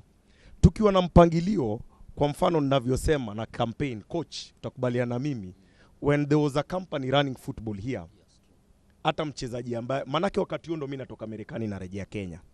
Nikaja nikacheza kidogo Sofapaka City Stars Unapata wakati huo, wakati oleta TV ya mauzo kama Super Sport, kulikuwa na pesa. Ochola alikuwa akiniambia akicheza Muhoroni. Moroni at least akosi 60,000. So you can imagine uko Moroni kwa mwezi una 60,000. That is a comfortable life. Si ndio? Hiyo Moroni Tom Juma alicoach wakabeba Super 8. Inakuonesha kwamba the level of competition ina improve. Kwa mfano enda Tanzania. Sio? Hii Yanga hii unaiona saizi. Amini usiamini 2002 Sekafa ikitoka Kagame nikiwa FC tulifunga Yanga mabao 5. Hii Yanga ambao unaona sasa hivi wanafika Confederation Cup finali. Because kule kwao kuna mipangilio na utaratibu fulani. Kwa hivyo tunapokuwa na kampuni tunaondoa umaskini. Tukiondoa umaskini mpira utalipa. Lakini mpira unafaa ulipe vilabu zote. Sasa coach una coach KCB, sio? Sofapaka nayo? Si vile amesikia noma. Uchi yeye yuko Kenya Police. Atakwambia marafiki zake wako kwingine huko chini. Hali ni hata yeye mwenyewe anapigiwa simu. Siku hizi hata ukiwa na mtu unaangalia kwa timu gani amekomba namba ya simu, ujue kesho umekuwa kwa WhatsApp group. Hiyo WhatsApp group ni ya kuomba tu. Kingine pia ningependa labda Judy mpiganie ni kwamba haki za wanawake wachezaji hapa nchini Kenya. Manake hapa nchini Kenya, these women that you see wanacheza mpira, hebu niambie ile timu inalipa ya women football hapa Kenya. Ile unajua. Hiyo timu unajua, Police Bullets, mshahara wao wanalipa pesa ngapi? Sidhani pale hata kuna mchezaji analipwa zaidi ya 25,000 kwa mwezi. 25,000 hii Nairobi ukilipa mwanamke, unataka fanyie nini? Toa hizi shif. Atafanyia anabaki na pesa ngapi hapo?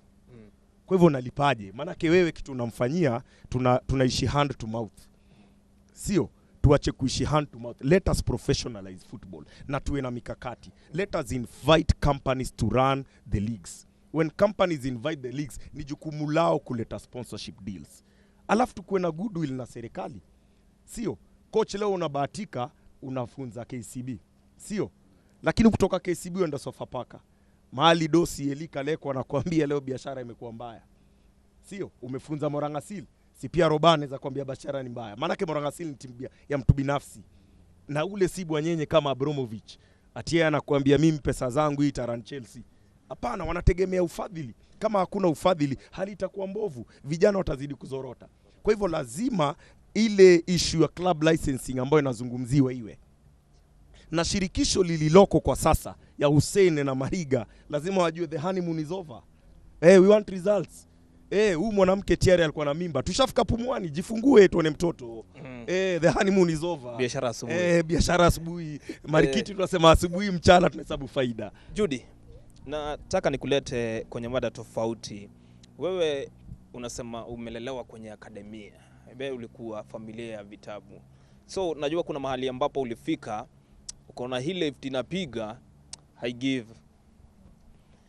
Nilikuwa nataka uonge na deme yote mwenye yako pale kijijini, kijana yoyote, umwambie saa zingine sisi wote tuta make it kwa KPL. We will never. Sisi wote hatuwezi toshea, ligi can only accommodate 18 teams. So saa zingine unaweza cheza ball ikatae. But there are so many things unaweza fanya out of ile passion uko nayo kwa football. Ukweli uongo? Hiyo ni kweli. And just kukurudisha nyuma going back to Kenya, Shadia amesema tu saa hizi with the issue na sports sector yenyewe in general in Kenya, hakuna structures za kuprofessionalize the game. Unaona, tukiangalia hata story ya financial sustainability, kuna over reliance ya sponsorships. That's a big problem. Na ukiangalia ni sponsorship, sio partnership. Naongelelea sponsorship. Wao mnatupa tu dosi tuna chill, ROI tujue ita come through aje, but we don't even figure out hiyo ROI tunaletaje. What are you bringing to the sponsor? Unaona, so ina come down pia from club level pia with the way tumeji package design ya hata kama ni sponsor or someone who's coming on board anajua na get equal value ya Kenya yeye anapoa. You see, and I feel like sports sector yetu imekuwa na hiyo over dependence. Sasa tumeangalia juzi na with the ni ya policy mpya na kada alcohol brands zitaweza kuingilia sports tena, unaona. So ime to set back even further na hiyo story ya sponsorship. Corporate imekuwa ikichill. So we need to figure out venye tutaweza kuwa tuna create vitu within our systems za kuweza kuresource mobilize within ourselves. Tunaita revenue generation. Ukiangalia other clubs outside hata Yanga yenyewe, you see how they raise revenue. See at ya ticketing peke yake, kuna different elements zenye inaleta do apart from sponsorship. And I feel like if you figure that part out, maybe itakuwa easy hata for a sponsor kiona, okay, I'm not just coming in to feed into something inangoja tu mini feed, but it's not giving back to me. If hiyo tu nilikuwa nataka ku drop kwanza. But then going back sasa at your question, yeah, na ni kweli not everyone ata make it big. Na ni kitu nimekuwa nikiwa na academy for a while, and hii ni kitu tunajaribu kupush sana na watu even in our mentorship, learn kuna different industries, kuna different things life inaweza kuoffer. Mimi na kwa sports, but I'm not an athlete. Nimework kwa sports for development, nimework na UN at the same time, na bado niko kwa ball, unaona. So kuna different ways. Once you figure out your passion, get into something, ukiona hii imekata kuwork on this side, there's always something more and you go out there. Na niyo inatangwaje ku open your mind. Una learn things in different spaces, because as much as unaweza uko na coach fulani hapa amejaribu kukufunza bole bana, unaona inakwama I come through venye inafaa, but within that network akosa one or two people who can offer something more besides ya hiyo ball. Pia academics, as much as inakuanga overglorified kwa society yetu, kuna different creative industries, unaona, na pia ina come down to our society, our parents, because kama mimi mzazi wangu angeniambia okay, maybe unaweza jaribu kupushi kitu venye ita come through, maybe ningepushiwa, I would have turned into something different. So kuna different fields that as a creative, so ni more about pia society kuena create more opportunities za watu hii kuweza ku-channel easy energy na kuweza ku-discover some of the other things they enjoy. Kama Maisas walikuwa na nini ya photography, na ile ingine yenye ilipatia exposure kina calligraph, I can't remember, kulikuwa na hiyo poetry event yenye ilikuwa ina happen, kulikuwa na so many other things society ilikuwa inapatiana before, na sahi I don't see them anymore. Hizo ma community empowerment centers haziko siku hizi, you see. So I feel like pia society kuna big part to play kuweza kuempower young people. Yeah.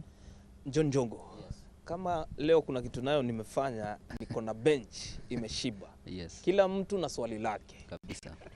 Sasa nimekuja kwako coach. Hii najua ni kitu maybe unapatanaga nayo sana. Kwenye harakati, hata tukijuana, mimi tulijuana ukiwa Ruiru, kwa kuja tukapelekana ukiwa Murang'a, na sahi hadi hapa penye sasa ile kibarua ambacho umeweza kupatiwa na Robert Matano. Niko na maswali mawili. Kwanza, una changamoto ipi? Kwa sababu pale Ruiru Sports Academy ile kitu najua si akademia na ambayo tunasema atini ya the elite. Ina watoto wote kutoka maboma tofauti. Na kwa zile boma wale watoto kuna kilio na ambacho mtoto anaweza kuambia, coach, niko njaa, nipe mbao nize niende nikakule KDF. Sasa umepatana na Cheche imekutime, training imeisha, unaenda tu hivi kwa gari, wewe unaingia, Cheche anakuambia mwenye coach, usiponipiga roabe na lalanja na natembea mguu. Hizo vitu mbili huu una deal aje? Watu wako grown ups wenye una deal na OKCB na sasa watu hii pale Ruiru Sports Academy. Asante, swali mzuri. Nikubalie pia mimi kwanza ni muunge Shadi mkono hapa. Ameongea mambo ya kampuni na ameongea mambo ya Supersport ambao ni muhimu sana. Hatuwezi enda bila kuguzia hiyo, sababu nakumbuka jinsi amesema wakati tuko na company ina run football, tunaondoa zile tunasema self interest na conflict of interest, sababu wakati federation ndio wanaongoza, bado wana vilabu, ni machairman kwenye vilabu zingine, basi inakuwa ni matatizo. Kumleta pia sponsor inakuwa ni ngumu, sababu wao wanataka sponsor ambaye ataenda kwa klabu yake wala sio ya ligi. So inakuwa ni tatizo. Nakumbuka wakati wa Supersport ndio niliweza kuingia kuwa na coach Premier League Thika United wakati huo, baada ya Nicholas Moyoti, na hiyo ndio time Supersport walikuwa karibu wanajiondoa katika mchezo wetu. Na wakati huo nikueleze, ungekuwa umeshinda mechi, kulikuwa na around 1 million within a month kwa mwezi kwa every club. Sasa ukipiga kwa mwezi, basi hizo ni takriban milioni 10 kwa mwaka. na timu zilikuwa zinaweza kujisaidia. Kumaanisha vile Shadia anasema ni uongozi tu, tuwe na uongozi bora na tuache conflict of interest, tulete makampuni ndani ya soka. Pia niguzie niseme mashabiki pia ni aspect kubwa sana ambao tunafaa tuangalie, sababu football bila fans basi inakuwa ni ngumu. Vilabu ambazo nyingi tunataja hapa pia hawana mashabiki. Unakuta ni vilabu chache sana, na pia yule sponsor anataka mahali ambapo akileta brand yake itaweza kuuza vizuri.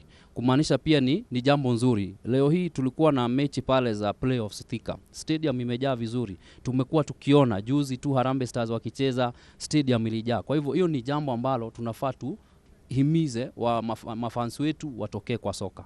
Jambo ambalo umeguzia ni jambo ambalo linatuguza sisi wote wakati tuko kwa football, sababu vile tu mwenzangu amesema pale, vijana wadogo wengi vile tulianza na kusema hawana pesa, wanacheza tu football.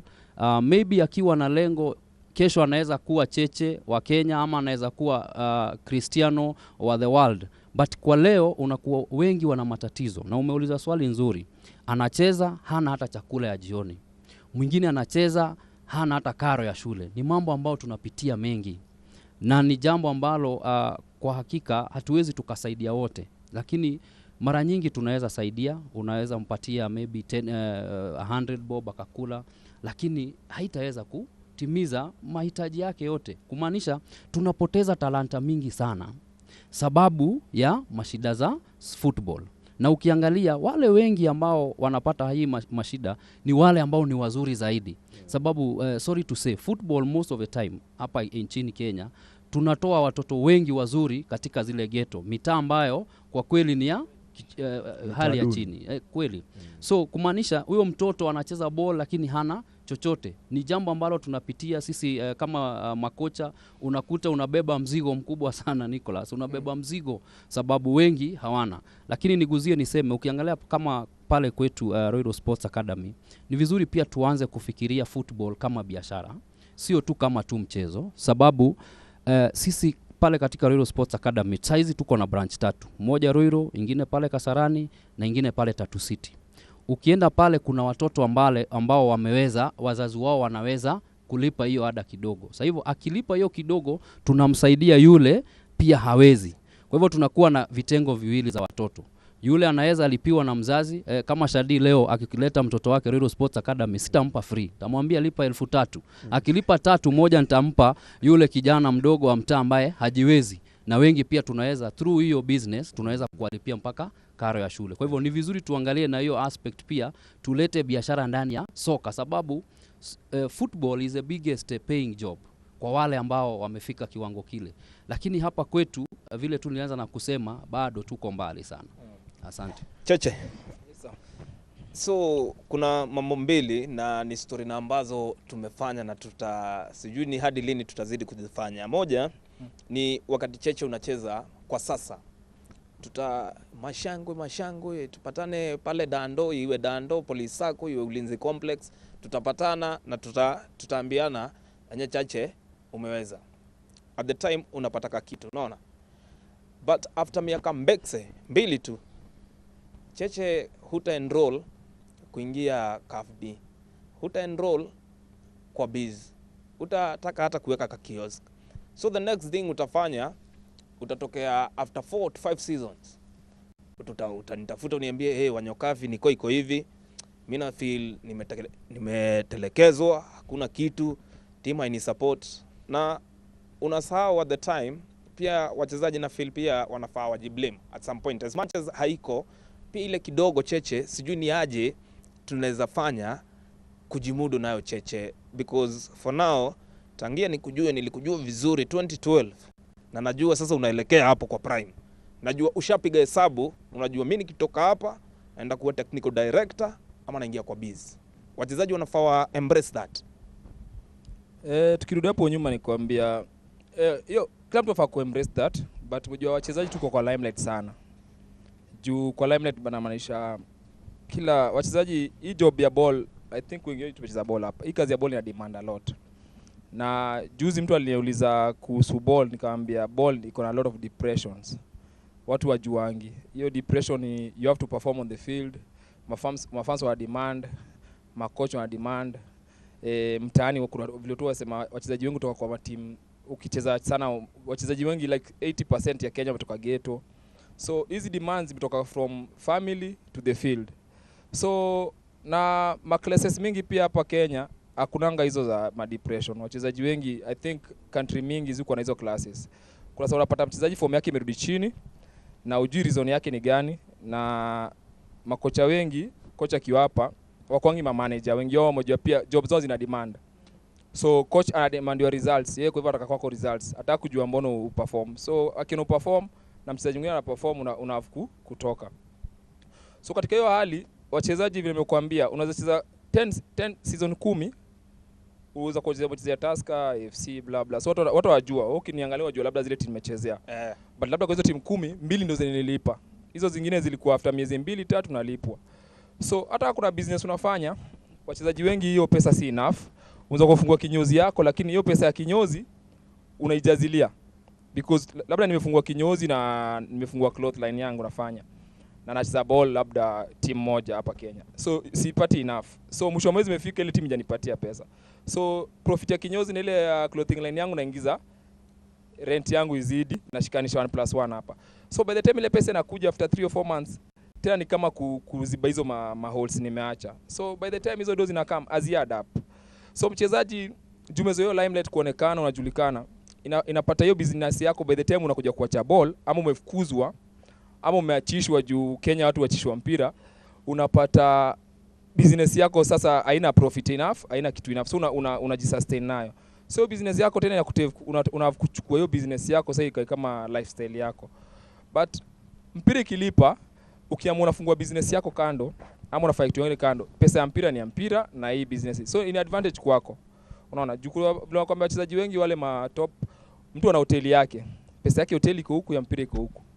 So ile siku utamaliza mpira, hoteli yake inaendelea na profits, na pia business ya ball yako pia unaweza kuja. So hiyo imbalance kwa maisha ya mchezaji ndio inafanya mchezaji akuja kupotea. Then wachezaji wa Kenya, jutubeko kwa hiyo limelight tunavyomsema miaka kaa 10 umeniona, naanza kufeel ndakuja aje kuja kusema sijakuwa nikilipwa. Then mtu akwambia umekuwa timu 10 hujakuwa kilipwa aje. But sasa mchezaji akisema alipi kwa hapa Kenya na kuja inakuwa kama indiscipline nimekuambia. Juu wachezaji wengi walipwi. So inakuwa indiscipline. Na hata ukilipwa kwa timu kadhaa zinajaribu pia hiyo ndio uwezo wao. Na kuna mtu amesema sahi hapa Kenya timu mingi haziko kwa partnerships, ziko kwa sponsorship. So sponsor anakupatia inafika mahali anakuambia, "Hey boss, wacha pia sisi tuingie labda kidogo kwa rugby." So hujanyime lose sponsor. So mnaweza kutafuta another sponsor. So unaona kama ni partnership inakuwa long, juu partnership kiendeleanga ndio unapatanga mchezaji akiacha ball. Hiyo ukiwa mchezaji mzuri, una timu mingi za South Africa zinaifanya. SuperSport imechukua wachezaji wengi sana wanafanya kazi ya, hata England ukiona kina Michael Owen anafanya kazi ya off the ball, yani kuna hiyo mwelekeo unaelekea tu. But sasa Kenya unapata mchezaji akuja kapotea because unakuja unafanya job I sustain and then unafu kumove away. So tunapotea hivyo. So hizo miaka 4 umesema tunarudi kwa zile business kama vile umesema kinyozi na clothing line, narudi kwa business. Then business tena kuja siwezi nisaidia because sasa pia demands zinakuwa mingi.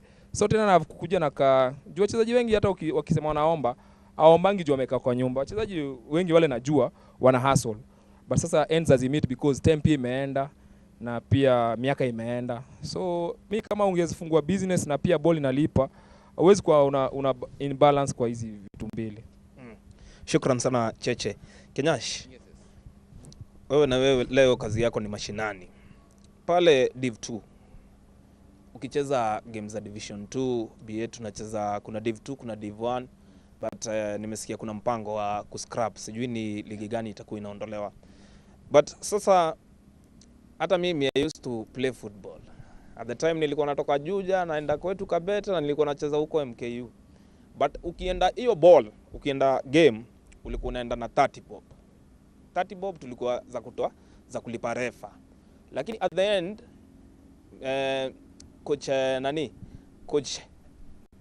coach hapa amepanga tona, anataka kiti pale. So ana organize either ikuwe bonanza au one of day tournament, kila mwenye anashinda anapigwa 50k yake, ama anaamua mpige ligi na atataenda atafute watafutie low quality jersey. Juu ni low quality, unaweza pea watu jersey na kuna low quality zingine ukicheza tu hivi ukiguzwa haiko. So pale mkiwa pale kijijini, mkiwa pale tu, ukiwa pale Kikuyu, Thogoto, Thirime, wapi, hizi shida zimewaafektaje kuweza kuinua soka especially kutoka pale chini kupanda hadi juu? Juu kama kuna challenge kubwa ni kutoka pale chini uweze kuonekana kwa limelight. Hiyo nayo najua ni safari. Yes. I think hiyo ni a very good question. Like I said, I nitai answer in twofold. First of all, nitai answer from top kwenda chini. Back when akina Cheche wakishinda ligi 2012 na Tusker, at the time, na coaches umeongelea vizuri sana, at the time unakumbuka KPL ilikuwa KPL Limited. Unakumbuka it was registered as a company which allowed partners to come on board, and then as a result unapata apart from Supersport unapata hadi Puma ikakam on board. Supersport haitaki picha mbaya, kwa hivyo hata balls zilikuwa zinasupplyiwa Puma. One of kwa ile team yenye na run on behalf of the church, one of our most experienced goalkeepers ni mchezaji ambaye alikuwa acheza Ushuru FC na alicheza Mathare United around 2014-2015, na ulikuwa unapata because of how partners could come on board, it being a registered company, it made it easier for hata hizi teams ambazo kama Muhoroni Youth, hizo teams zingine ziweze kujisustain, na pia kulikuwa na programs in place ambazo zilikuwa zinaala huyo mchezaji awe na life outside football, na wanafanya courses ambazo zingewasaidia hapo in the future. But now unapata because all that got scrapped off after what happened in 2017-2018, saizi ligi kuwa run again by FKF imefanyika very difficult for partners to come on board. Inamaanisha sasa ikienda chini it becomes very difficult hata for NSL Div 1 Div 2 kuwa taken up by sponsors as well and partners as well, which means huku chini unapata kwa sababu hakuna pesa, kama si passion, the only time utapata mchezaji amekuja zido kama nilivyokuambia awali is kama anasoma, and then unajua after class ana kitu kingine ya kufanya, atakuja acheze. Lakini mchezaji ambaye yes anacheza for the passion, lakini kwa sababu hatumlipi, inamaanisha lazima aende atafute, he has to feed his family pia, lazima feed mtoi wake kama ako naye, ataenda atafute hiyo kazi ambayo itampea do. Kwa hivyo hata kuja afanye training and as a result ita affect results zako huko chini. Ndio maana utapata hata Shadi atakuambia na team nyingine yake iko county, utapata as a result hamtawahi make progression design yenye mnataka. That is problem ambayo you happen, and I think for me to solve your situation, I think one way what we need to do is, na nitasema mbele ya coaches ambaye ni Hesh hapa pia, I think kulikuwa na bill in 2019 in parliament that was proposed yenye ingeallow hizi clubs, kwa sababu clubs you registeriwa as community clubs, zikuwe registered as company clubs. Una get kukuwe na amendment ita allow ukiregister club yako kama PLC like no Gor Mahia ama AFC Leopards, or like it is happening in Tanzania penye Simba na Yanga became company clubs, and as a result iliwalao loophole ya kuallow foreign money kuje ingie. Na ndio maana unaona as a result all of a sudden wameenda from teams ambazo tulikuwa tuna compete nazo to teams ambazo zinaenda all the way in continental, na wana attract the creme de la creme of footballers in Africa and maybe beyond, kama sasa hiyo walinunua Rashid Deruk. So what am I trying to say? I think to solve all this situation, I think pia tunafaa kwa hiyo Sports Act bill yenye iliproposiwa 2019 yenye haikupitishwa ipelekwe tena na ikuwe approved by parliament and then by senate. That way we will be creating sustainable systems ambazo zita-allow teams mingi ziweze ku-attract foreign investment, na ziweze kufanya hata hizi companies zenye ziko within the country ziweze kusponsor team na kupartner, not sponsor, kupartner team zao, because that is how hata teams zenye ziko huko majuu kama Arsenal huweza kusurvive. It's yes kuna match the revenue, but pia partner kama Emirates inawasaidia pia, and that's how unapata wanaweza afford kulipa watu kama Kai Havertz 300,000 pounds a week. It's all about creating sustainable systems, na lazima ianze all the way from legislature yetu na constitution yetu ku allow for that to happen. That is the only way to create sustainable structures, not just for football but pia every other sport in the country, na pia itasaidia mademu wetu pia. Yeah. Pablo. Yes sir. Nataka kupatia dakika 3. Nipe. Unipe sababu na ambazo unahisi kwa kama wewe kibinafsi na vijana wengi hawa make it na kufanya football kama kitega uchumi. Yani ati unaweza kaa hivi useme sasa wacha nipige tu hii ball, nikae na mama, nyumba nalipa, na hata kagari si kampya naweza kujifoliwa. Hapa Kenya cha kwanza wachezaji wa mpira kitu ya kwanza ni kama wasanii. In fact, wasanii na wachezaji wa mpira Kenya wajaachana. Unaona? So utakuta kuna msanii unamuonanga na perform kwa big clubs lakini akirudi kule ghetto ni jamaa tu wa ghetto pale hivi. Una get? So I think discipline kitu ya kwanza. Hata kama Cheche alisema sijui kidaido yako discipline. Discipline kitu ya kwanza. Utakuta wachezaji wa mpira wengi wana kiburi nini ile. Unaona? Maybe kwa mpira umezoea ukiambiwa na coach anaenda aje wewe mtoe kwa game. Unaona? Lakini unasawa nileta huko kwingine. Kitu ya pili, you will bear me witness. Our footballers and our artists, they don't know how to manage funds. They literally they don't know how to manage. Hawajui kujimanage. Utakuta mchezaji si wote hawalipwi. Kuna mchezaji analipwa hata 3 so. Atalipo wiki 2 tena kesho ameanza kukopa. Shadini aje unaweza kuwa na 10k uniwekea end month nitakuwekea. Unaona? So ule mzee anapiga ndimu, anaipiga mwaka wa kwanza, mwaka wa pili, mwaka wa 3, mwaka wa 4, anaanza sasa kuanza kuondokea ball. But the time anakuja kuhang boots, akilook back, hakuna kitu yenye amefanya. Una get? Na society imemwangalia. Unajua ushakuwa kioo cha jamii Kuna ule mtu yako pale hivi kwa shule anataka kukua kaa wewe. Una get? But you looking back, hakuna trace umeacha. Kitu ya kwanza umepiga sherehe, umekimbiza na lifestyle unataka kupiga sijui matimba, unataka kupiga manini, una get? So ile do yako yenye umepewa, hakuna mahali umeenda kuinvest nayo. That's why when you come to retire, unaanza sasa kukimbizana. Nataka kupa example moja. Kuna an ex-international footballer.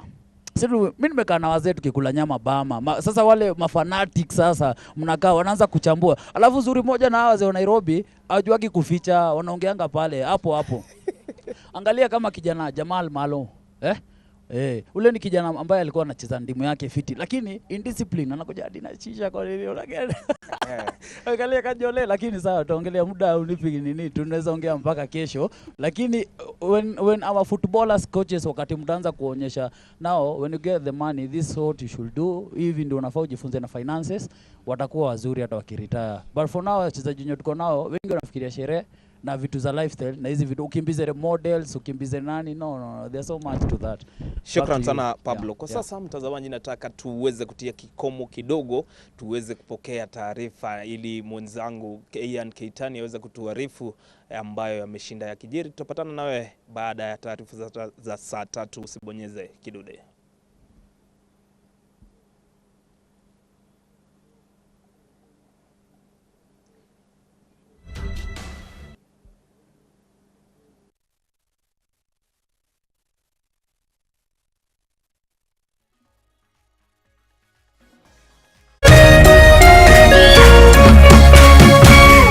Meme TV, Muthegi wa Rũrĩrĩ.